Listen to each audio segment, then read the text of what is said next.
Hello mga kayami ko, itong share ko ngayon ay napakasarap at napakalinamnam itong loto ko. Kakaibang recipe po ito.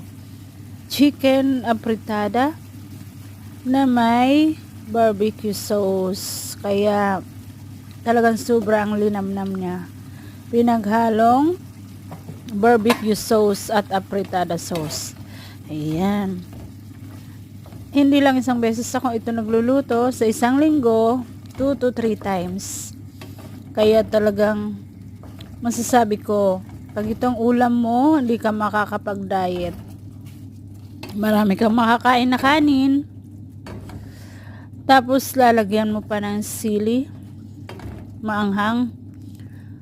Talagang grabe, sarap na ito. Kakaibang recipe po mga loves, lalo't malapot talaga siya. O diba? Thank you so much.